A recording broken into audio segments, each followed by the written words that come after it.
It is another great day here at the Gold Cove, just outside of Detroit, Michigan, in Roseville, 25555 Gratiot. Please come on in and see us. Check us out on our website. Actually, we've been doing some Whatnot shows, and that's kind of starting to take off a little bit. If you don't know what Whatnot is, Google it. You can find us Whatnot Gold Cove Cam. Is that right, Caleb? Whatnot Gold Cove Cam. Hey, we appreciate you guys spending a few minutes of your day with us.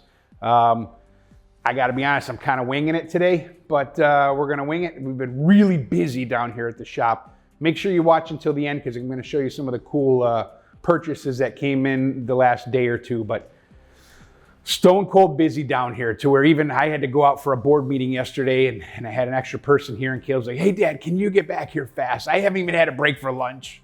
And, you know, these younger guys, they don't know sometimes you just miss lunch. Not that I'm missing a lot of them, but, you know, you can work right through it, right?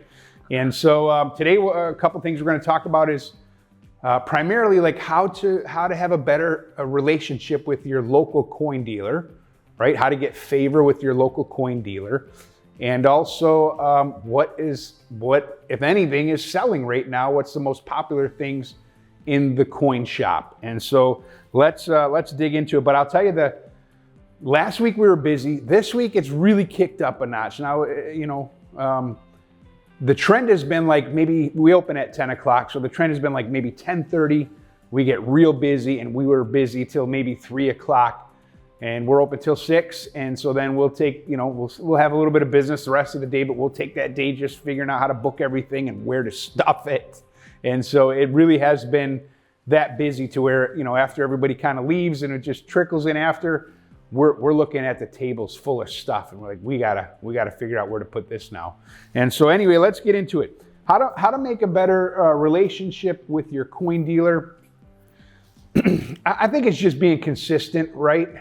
It's super rare. Like I've seen people say, well, bring your coin dealer coffee or bring them donuts or just this and that. That's super rare. That never happens here. You know, if guys come in from hunting or something and bring some beef jerky, I would love that.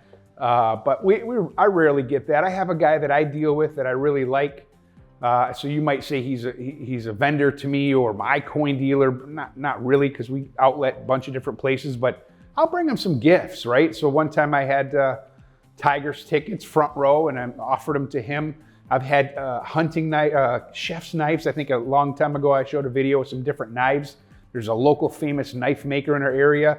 I've had some chef's knives made up, like kitchen knives. Super cool. You get the bone handle, all natural. You get them in your hand. You're like, how have I lived without this? And so I'm doing a lot of business with that person, so you can spend that kind of money.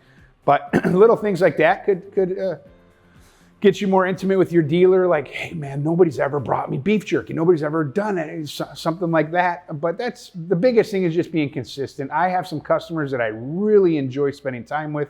They'll come in, they study, you know, they watch all the videos that I won't watch. They listen to all the things, and the interaction is really good. I don't know how much of it I absorb because, gosh, you know, the gold and silver to the moon has been called for since the day I opened my eyes to it.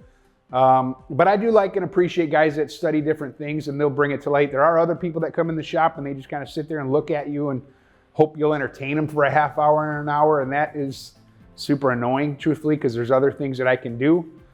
But just being consistent. You know, I know that when people come in, if they are consistent buyers, they're thoughtful of your time, appreciative. A lady came in yesterday and she brought me a plate full of home-baked banana bread muffins, and she sprinkled them with like a gold sugar, and she goes, oh, I put gold sugar on there, it's a Gold Cove.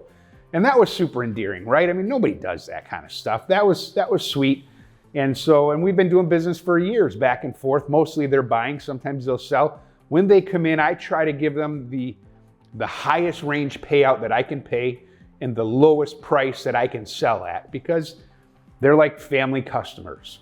And so if you want to become that, it's just being consistent, spending your money, being loyal, helping out, just like a friendship, really. You know, if you have a good friend, it's because there's a good give and take there, and you can be loyal and counted on. I'm going to move on from that. It's really just, like I said, there's no magic formula. If you show up once a year and want a fantastic deal, yeah, it doesn't really go well with me or do anything, doesn't move the needle.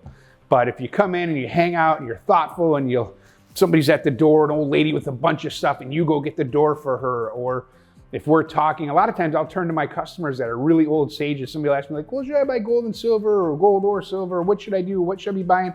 I'll say, hey, Dave, you want to help answer that? And Dave's a guy that's been buying for 50 years.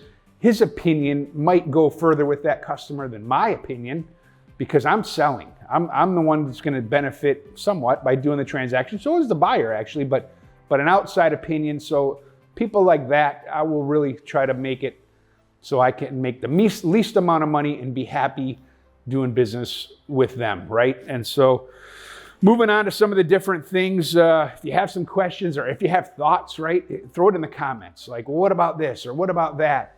And we'll try to get better at answering some of the questions. Or if you're a dealer, I know I'll watch a few other videos. Dealers will watch our video. And so, throw it in there. Hey, what makes you happy, or how do your customers get favor with you in your store? Some of the things that have really been selling lately that's been hot around here, pretty much American Eagles. Caleb, I don't know if you can zoom in on that.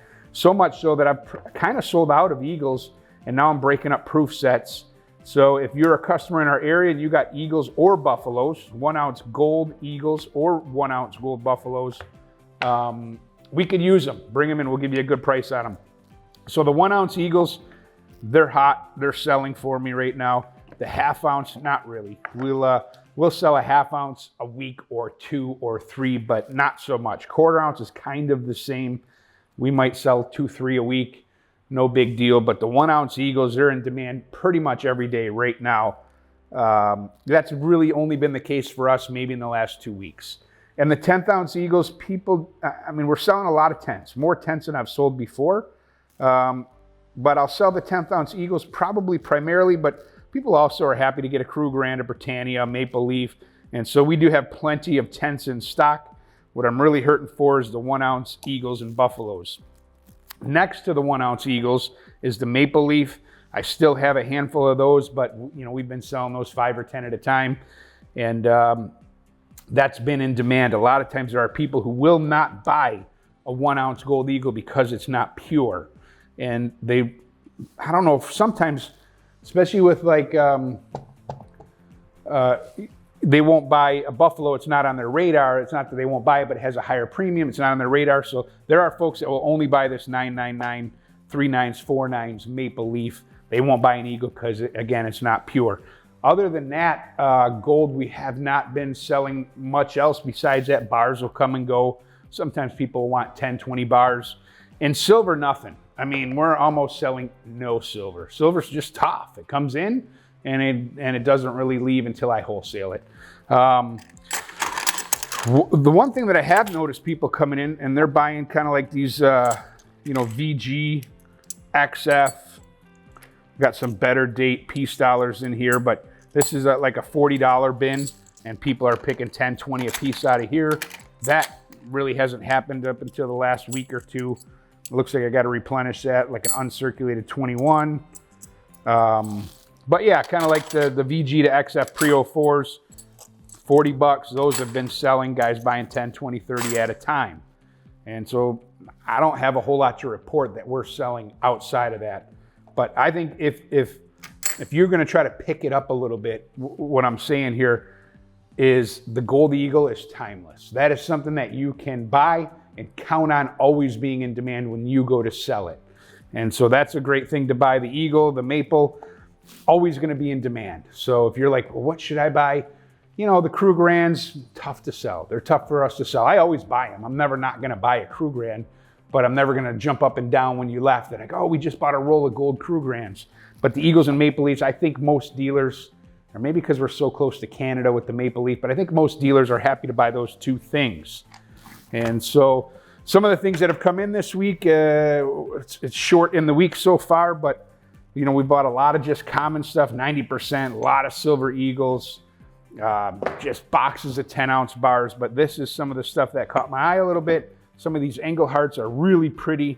The cooling lines, different things can make them valuable. I'll tell you, even that's starting to feel common right now. These Silvertown bars, these are 5-ounce hand poured. You can see on the back, you know, just kind of the pouring, the natural pouring process of it. And these are nice. People will come, actually, somebody will see this in the video and they'll probably come in today or tomorrow and want to buy those. Kookaburras, these are not super valuable or rare, but I just always admire them for their artwork. This is a kilo, something like that. I guess I would sell for maybe $2 over spot. And this is a 10-ounce bar. They're just really pretty in their manufacturing process and the artwork. Another thing, Caleb, if you're taking video here, these are these half-ounce platinums? Yeah.